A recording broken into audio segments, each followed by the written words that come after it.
Welcome along to episode 771 of the Milk Bar. Jason Forrest here with you as ever. And coming up on the show this week, we have a natter with Graziano Di Prima, all about his show at Wolverhampton's Grand Theatre in April, as he'll be taken to the stage and telling his life story.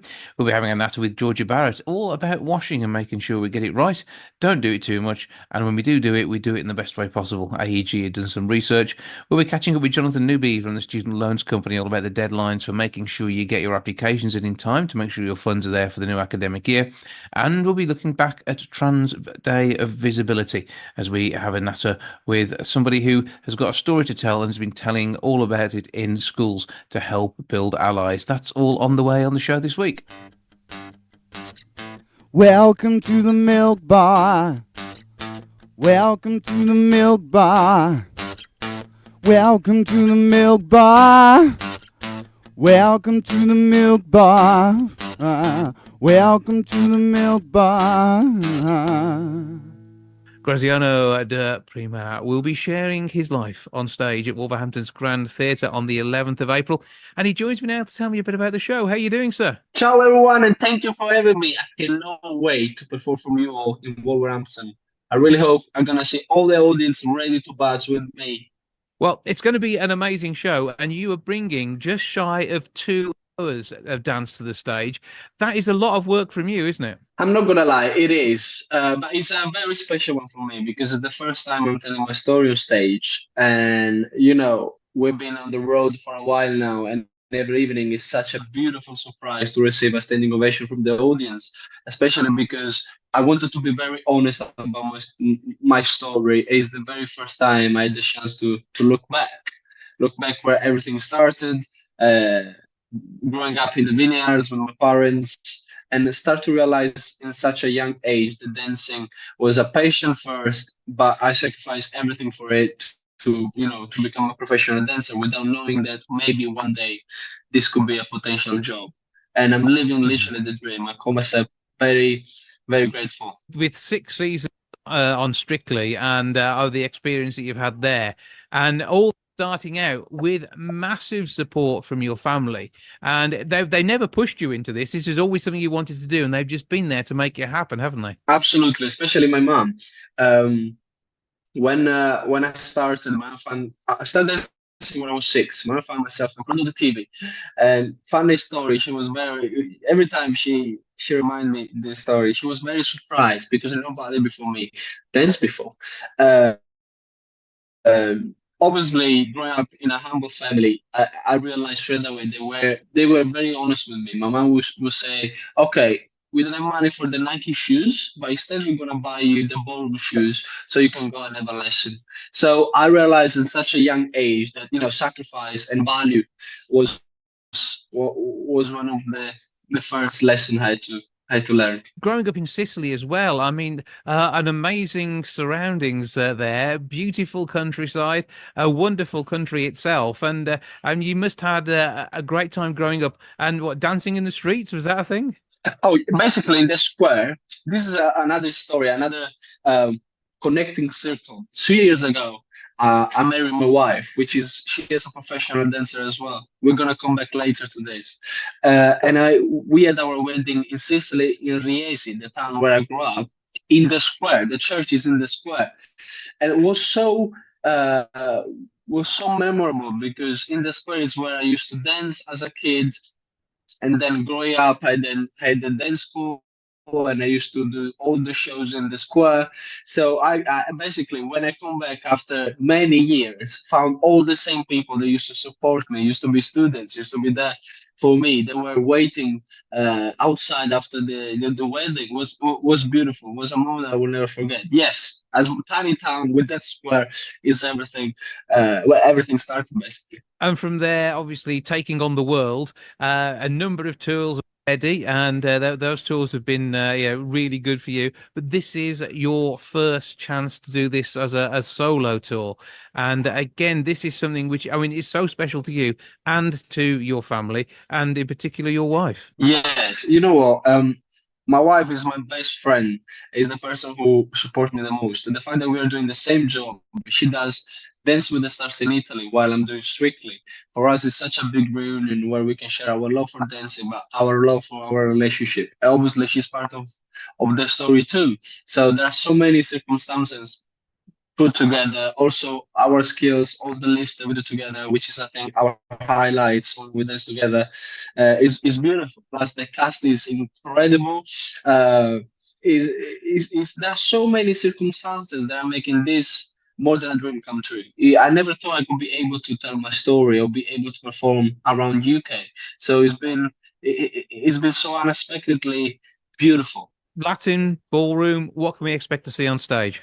Oh, Latin ballroom lives is a show where obviously there are also sad moments because you know it's a journey. It's a journey. It's the first time where I'm sharing a story about a personal story um, about my brother, about being a twin, but also the fact that without trying, you never know where your direction can be. So during the show, there are moments where obviously there are my failures, there are unexpected moments. There is the support of my family in the end of the show. It's incredible because my mom is going to come to see the show very soon. And the last time she saw me performing was on Strictly, my first ever show, my first season.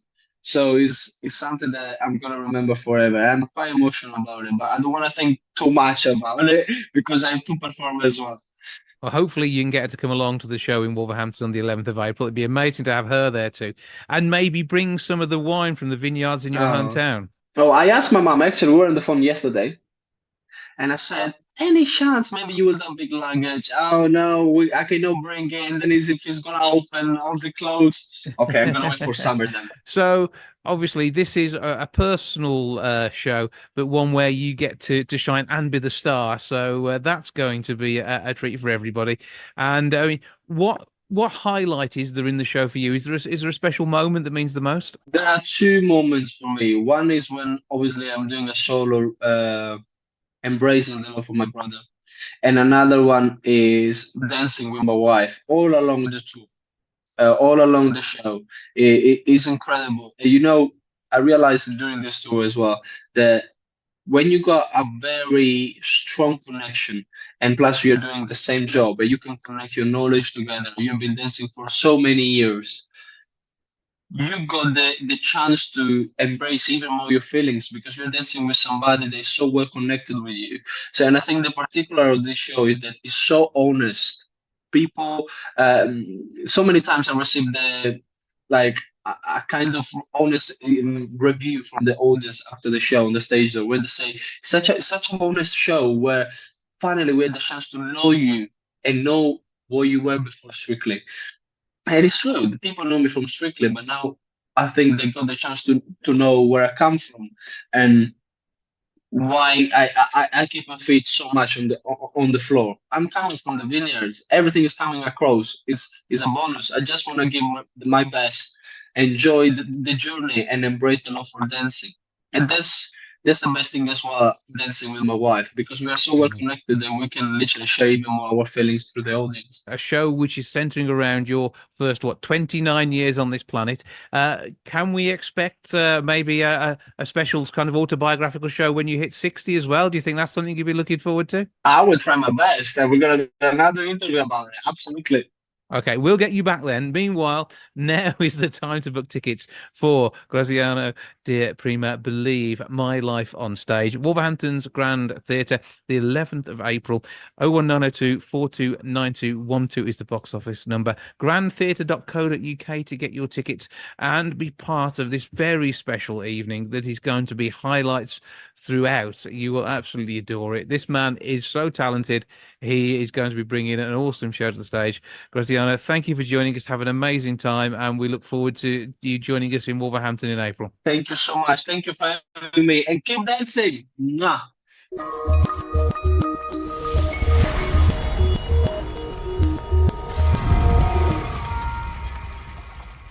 Now, surprisingly, AEG, leading washing machine manufacturer, are telling us not to wash our clothes. And to tell us more about the magical science behind all of this and a bit of a fresh test, I'm joined now by Georgie Barrett, technology journalist, presenter of The Gadget Show, and regular around these parts who knows how to do a bit of science when it comes to it. How are you doing?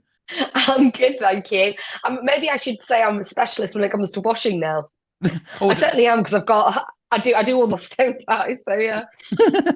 but when it comes to washing, the technology behind it has improved so much over the years, and it is amazing how our washing machines use less water and are so much better for the environment they have been in the past. But we all love the smell of fresh, clean clothes when we pop them on straight out the wardrobe, and sometimes people are maybe overwashing rather than only doing as much as they need. I know, I know. This is exactly what this research has found. So it's been conducted by AEG, and they found that us Brits waste over 440 million pounds per year on overwashing our clothes. And this comes about because firstly, we damage our clothes a bit too much if we're washing them and tumble drying them and they get misshapen or they break down. Um, Also, it costs money when it comes to water and electricity. So yeah, and then there's obviously the environmental impact of it as well. So they're basically on a campaign to get people to stop washing their clothes as much, which is actually really nice because it means that you don't have to be putting on so many loads per week. Instead of sort of being clean freaks and being thinking that we have to put it on every single time that we wear a garment. Or the research showed that sometimes people put it in the wash and they haven't even worn them, That is which scary. is that is scary, but when you realise why, so often, so there's 69% of people say they sometimes wash clothes when they haven't worn them. That's because they come back from holiday, and I'm guilty of this. And instead of sorting out the bits that they have worn and they haven't worn, you think, oh, let's just chuck it all in the wash. Or if you maybe like have seasonal clothes and they've been in your wardrobe for a while, and you think, oh, maybe I should just like refresh it again before wearing it, you stick it in the wash again. So those are some of the reasons, which makes more sense instead of just like deciding to wash every item in your wardrobe when you haven't actually worn it. And yeah, as I said, this is leading to people losing out on money, people damaging their clothes, and ultimately it's not so good for the environment. So we need to slow down when it comes to washing our clothes and think, does this really need to clean? Yeah, so I mean, the average is two washing loads per week. There are some people who are doing three washing loads a week, and obviously the kids make a difference to that. And if you have been out on a run, got covered in mud, played football, you've been sweating all over something, or it's just pasta sauce that you're wearing, then those are really good reasons for washing your clothes, aren't they? Well, I just exactly. I just have this thing where I just automatically put everything in my washing basket. But since like conducting this research and learning a little bit more, I've realised that actually there is a bit of a system that you can go through to work out whether you need to wash something or not. And there's alternatives to sticking it in the wash. You can spot clean air it for a bit. You can actually put it on a steam refresh program, which means that you're not using as much water. So there's lots of different ways of sort of cleaning them and refreshing them so that it feels like it's new. I'm not asking people to go around in like their stinky clothes after they've been, running around doing on the and playing football or something like that. But there's definitely a balance that we can strike when it comes to this. And Mhm. again, like the research found that, nearly almost a third of adults will wash their clothes after one wear if they've gone to work in them. And again, my husband definitely does that. Every time he wears a shirt, he'll just put it in the wash afterwards. And they're saying, maybe you don't need to do that every single time. Mhm. Can I tell you a really disgusting fact that Go on, came out of this? scare us. Because it's exactly scary. 5% of men surveyed admit they washed their boxers after four wears. Now, I so mean, that's disgusting. I that's mean, what it's every only day. 5%. Yeah. Yeah, I'm not, damning all men here, but 5% actually said they didn't wash their boxers. They'd have to wear them four times before they stick them in the wash. That's going too far. Don't go that far, please. Yeah, that reminds me of someone I was at university with, and they were very economical when it came to doing clothes washing. And yeah, it's there's ways, means, and the right time on most things, and underwear Yeah, every yeah, day. Yeah, there's yeah, a reason yeah. why. Yeah, they were ahead of their times, but yeah, don't be disgusting with it. Go through our formula. So we basically come up with a formula where you can sort of, it's almost like a flow chart that you can work through. But you look at the fabric, you do a fresh test on it, which is can you see anything? How does it smell like? How does it feel?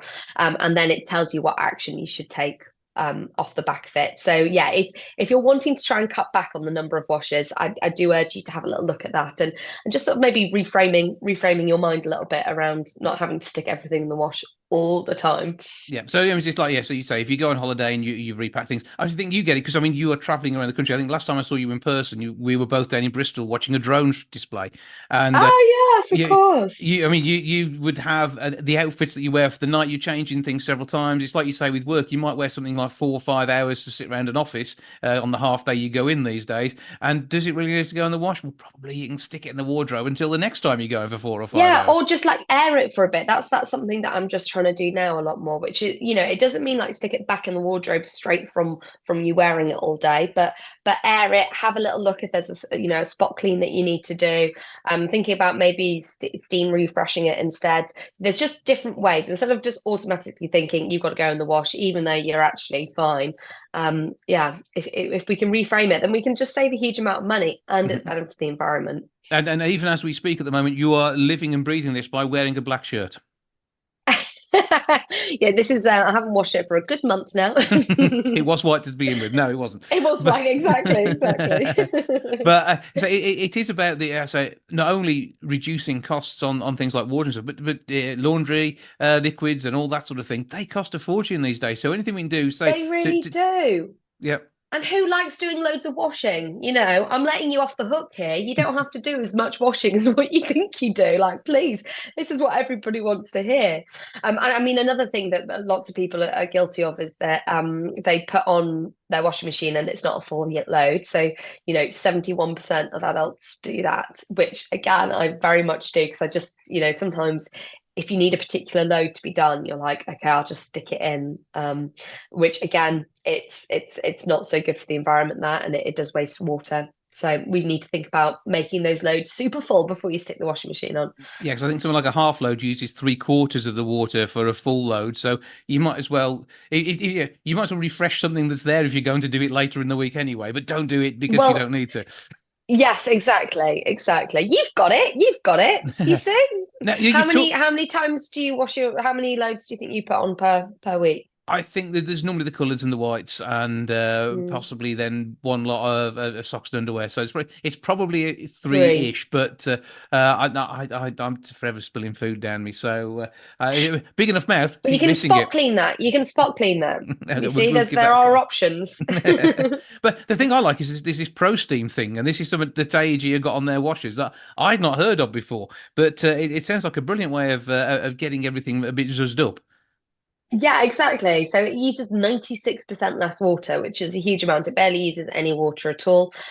It's really quick to use. Yeah, and it's just a great little setting that they have in the washing machine. So if you do have access to that, then well worth experimenting with it. Okay, so we've got the fresh test. Where do we go to get all our tips on how we get this right? Oh yeah, so if you want to find out more, then go to aeg.co.uk and just type in "don't wash your clothes" and it will bring up that lovely flow chart and it'll tell you when you should be washing stuff and when you shouldn't be washing stuff. We have been told and revised it is out there, and if you have got your AG washer, give that steam thingy a try. It sounds like brilliant fun. Always good to talk to you, Georgie Barrett. Thank you for joining us. Always a pleasure. Thanks, Jason.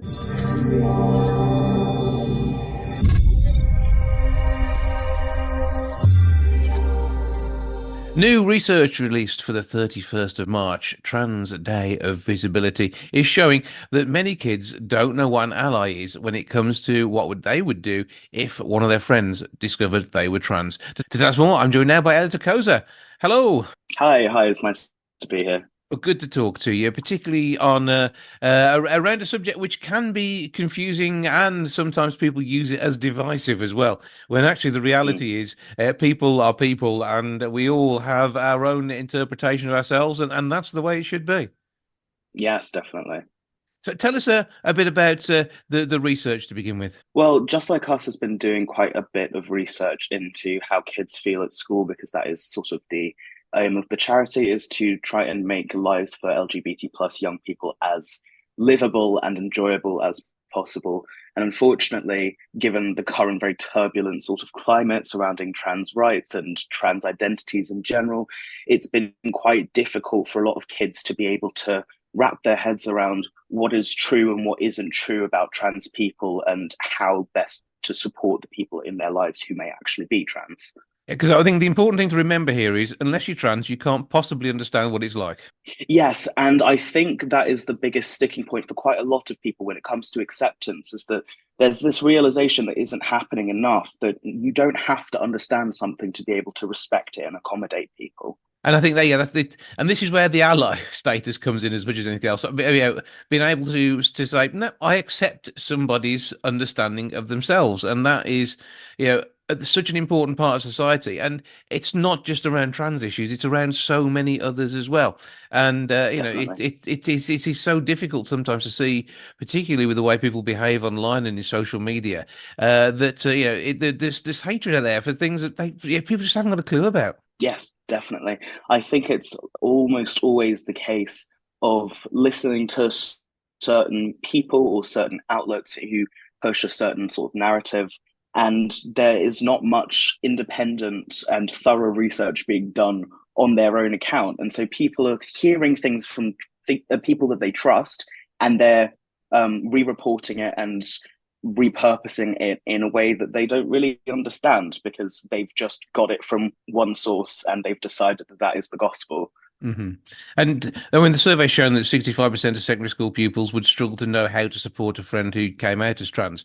And whilst realizing your situation and what you potentially may or may not want to change about yourself to fit in with your mental image of how your body should be. It isn't, one size fits all either, is it? And it means that, if you do have someone in your life who identifies as trans, then it's how do you work with them to make that as an easier situation for them. Yeah, definitely. I think there's a lot of conflicting opinions on how best to support people, but I think the most basic thing is most kids start off their transition journey, which is what we call it when you start to present as the gender that you want to be in society rather than the one that you were assigned at birth. But most people will maybe have a name change or go by a different nickname than what they were previously going by. Some people experiment with things like different pronouns, which is also a very contentious topic lately. But I think the biggest thing that friends and allies of trans kids in schools can do is just make sure that if they are seeing poor behavior or disrespect or victimization based on them being trans, that you call it out, that you say, actually, no, this is not acceptable behavior. This is not hurting anybody except your comments are hurting them. And you should be able to, change the way that you address someone, like we do with many different celebrities and other people in our lives. There should not be such a huge barrier to being able to adjust just a little bit of your behavior, because it will make just such a world of a difference for a trans kid who is just starting to get their footing in the world. Yeah, but I mean, you're Elliot. I wouldn't want to call you Dave. You're Elliot. That's how it works. It's only the same thing, isn't it? Exactly. Yeah. I always think back to when Snoop Dogg started going by Snoop Lion, and everyone was like, all right, cool, brilliant. But as soon as a trans person does it, suddenly it's a massive problem. And I just don't understand why there is such a mental difference for so many people. And you've got to remember as well, for somebody to have come out is an incredibly brave thing to do, based on the way in which the world often treats people who are different for whatever reason. Yes, definitely.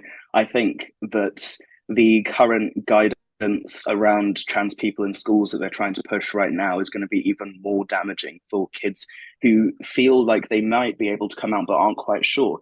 It's really, really disparaging and really difficult to deal with especially when you're growing up in a climate where even the people that are supposed to be able to protect you are saying, well, actually, no, you're not allowed to be yourself in school because we've decided that it's not valid. School is often very binary, and it isn't an easy one to work out who you are, whoever you are, let alone if it is something that is often treated as divisive as gender identity. Yeah, exactly. So, for you, I mean, how did your journey begin? Were you able to find allies, and is that one of the lack of it, is that one of the reasons you're talking in schools these days? Well, I didn't actually go to secondary school in the UK. I went to primary school in the UK, and I went to an all-girls school for a little bit. So that was definitely a difficult issue for me because I had to wear a uniform skirt and things like that. And it was very strange experience for me because I didn't feel like I fit in, but I didn't have the language or the vocabulary to describe why that was.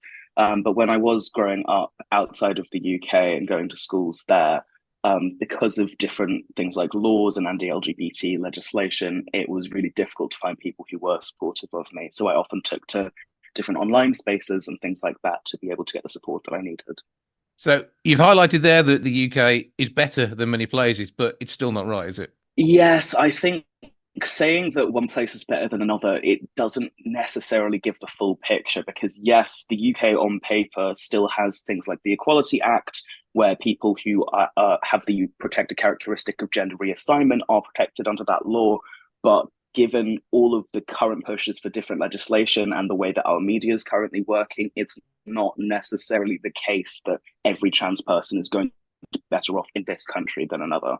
Yeah, and whilst whatever legal protection there is, the fact that one person gets a difficult time because of who they are is still wrong. And it's whilst it's one Yeah. person, it's still an issue. Yes, exactly. So where can we go to find out more about the work being done by the charity and also the sort of the talks that you and many of your peers are doing in schools around the UK? So Just Like Us is very active on social media. We have Instagram, we have Twitter, and then you also have the website. I believe it is justlikeus.org, but if that's not the case, then you can just Google Just Like Us and it will be the first thing to come up. We also do lots of different things like radio appearances. We've done some TV interviews before, and we work with quite a few magazines like Gay Times, Pink News, and most recently The Guardian to spread as much of the research and as much of the message as possible. Yeah, and to say it's about research, it's about reality, it's about real things. It's not about opinions, because opinions are one thing. No. We're all entitled to those, but keep them to yourself if it's going to hurt somebody else. Yeah, that sounds like a pretty good way to live, I think. Just like us.org is that website, and you can go on there and look at the work being done. And as part of Trans Day of Visibility and the overall week and month of action which takes place, it's about just understanding one another. And if only we could all do that, we'd be in a better place as well. I definitely agree with that, yeah. Well, Elsa Koza, thank you for joining us. Thank you so much. It seems that students are looking at leaving it a little bit late to get their student loans in place to cover their tuition fees and, of course, living expenses during the new academic year that starts in September. To tell us more, I'm joined now by Jonathan Newby, service owner at the Student Loans Company. Good afternoon. Good afternoon. Thanks, Jason, for having me. Yes, I'm from the Student Loans Company, and we've just done some research that says that students should be applying now for student finance. But our research shows that over half are planning to leave it until later into the year. Now, just to give you a bit of context about that, around 2 million people each year apply for student finance, and it can take the Student Loans Company up to many weeks to process each one. However, we do guarantee that everybody who puts their application in by the 17th of May will have their funding in place for the start of term. Going back to that research, it shows that over half of students are going to leave it late, often because they think they have to wait to apply, or because they don't understand how easy it is for them to complete their application. So, yeah, because I mean, it could well be they maybe haven't quite made their mind up which university they're going to, depending on the final offers they get after they get their exam results. And that isn't a reason not to do it. If you're committed to university next year, or you're like 90% there, then it is absolutely essential you get this paperwork done. Completely. The students don't have to wait to have their university place confirmed. They can apply now, safe in the knowledge that they can change their mind at a later time. They can change university, they can change the course. They can even withdraw, cancel their application should they need to. It's very easy for them to do all that online themselves. But the important part is getting things set up because it has to have an account. And obviously, student loans may have equally changed since their parents were uni. I was first year of student loans, and so the kids of people my age always think, oh, it's simple. You get your bit of a grant. No, you don't anymore. That doesn't happen. And then you move on to actually sort out student loan as and when you need it. But that's not the case. You know that you're going to have to be ready to cover the tuition fees, and of course the the cost of your lifestyle whilst you're there, and whilst you may also be looking at getting a job. If you are looking at going and you're going to need that loan to cover tuition fees, etc., then it's vitally important that that's done. And what sort of information do you need from people? So you're completely right, and I do think a lot has changed from when parents to current students have been to applying for student finance. So every person has individual circumstances and is different and is assessed slightly differently. It also depends on the products and that the student wants to apply for. So you pulled a few out there, but we've got tuition fee loans, maintenance loans, disabled students allowance. All of those do have slightly different evidence requirements, but most people, 99.9% of people, should be able to apply online. The application process should take around 30 minutes. And most people, what we ask for is to have their identity evidence ready and the national insurance number. If a student does have a sponsor or a parent who is submitting their financial details to help process the application, they just need to have their financial information on hand as well. But that will be all submitted as part of their own part of the application process. Can people be turned down for a student loan? Yeah, people can be turned down for student loan. There are eligibility criteria that people need to meet, and of course, the university that or the college that they're studying at needs to be designated for funding, and the course needs to be eligible for funding as well. Also, the individual's personal circumstances can have an impact on whether the application can be approved for funding or not. But it's very complex legislation that governs the assessments that we do. So every student is treated individually and just needs to submit their application and have that conversation with us, and we'll assess them based on their circumstances. And sometimes it could just be they don't know how to do it and they're expecting to get to uni during Freshers Week and be told what to do then. Yes, no, completely agree. And as we've said before, the things like the UCAS deadline, which is the 16th of May, is just before our payment guarantee deadline date of the 17th of May. But as we've mentioned earlier on, students don't need to wait until things such as clearing week or UCAS confirmation deadline to be able to apply for their student finance. They can do all that now in that quick 30-minute application process that I've mentioned, and they can change any of those details later on if they need to. And is this very much about being prepared and not only you chose your courses a couple of years ago, you've done the exams by the time you hit this deadline date, you're just waiting for the results, but you're absolutely essential that you get this done as well. And it's all about being prepared and about doing the research and hopefully they've gone off and visited the universities that they're interested, so they've seen the cities or that they're looking for, or if they're coming to the hometown in the University of Wolverhampton, which obviously is many people are choosing so they can live at home. It is worthwhile finding out everything you need to know beforehand, and this is just another part of that. Completely agree. We know that a lot of students will have their preferred choice universities already selected and be waiting for things such as A-level results and for the universities to be able to confirm those places. But we do know that doesn't always go to plan for students as well. So the key message there is you still can change your mind if you need to. If something happens within the next couple of months, you maybe don't get the results that you were expecting, or you don't get into your preferred university, you can change that on your application. But the main point here is apply now, don't wait. As we did mention, it does take us several weeks to assess each individual circumstances, and getting your application in before that May 17th guarantee will give the students peace of mind that their funding will be in place. Yeah, because it is part of the processing, as you just said. There's a lot that goes into this. It isn't stick your name down and you're in. It is looking at the background. And would it be different for somebody who is actually studying at a university close to home, so not looking at finding accommodation nearby, as it would be to somebody who's just applying to go and live in the outer reaches of Scotland or something? No, so the application process isn't any different, depending on where you're studying, where you're living. We do have some customers that will be living at home with their parents or with family while they're studying. Each circumstance may award different types of different rates of maintenance loan for the students to be awarded. However, the application process itself is very similar for everybody. They would just go online and complete their details. They would tell us where they were living, where they were studying, whilst they were studying, sorry. And we would award them a rate of maintenance loan based on their individual circumstances, so whether they're living with their parents or whether they're living by themselves or in student accommodation. But just to confirm, there's no change in the application process for students for that one. And whilst they may be a little concerned about the sort of level of debt they're looking at going into this, obviously the repayments are all based on income as well. So it is something which is balanced and fair for everybody. On our Gov UK student finance website, students will be able to find out a bit more information about the repayment terms and conditions that they will be signing up to. There's a lot more information on that page about eligibility and who can apply and what type of evidence that they would need to receive, but also all of the various products and supplementary grants that we have are all listed on that website. So full details, gov.uk/student finance, all is one word. Find out all the details, get your application in. That date for guaranteeing that you've got everything in place in time for uni is the 17th of May. Make sure you get it all sorted. Be ready for education and a gateway to a brilliant start in life. Yes, completely agree. We guarantee everyone who puts their application in by the 17th of May will have their funding in place for the start of the term.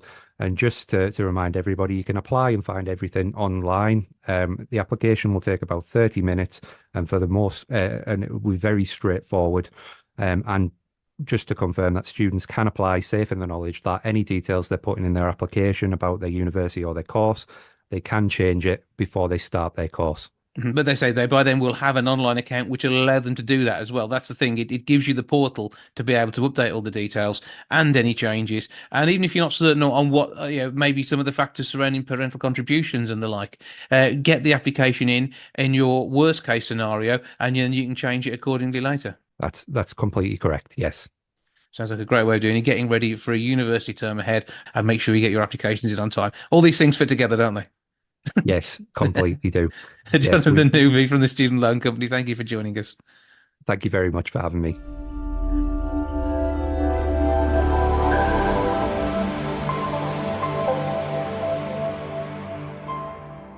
That's all for this week. Thank you so much for joining me. Back with episode 772 next week. I'll see you then. Ta-ra for now. Goodbye from the milk bar. Goodbye from the milk bar. Goodbye from the milk bar. Goodbye from the milk bar. Yeah. Goodbye from the milk bar. Yeah.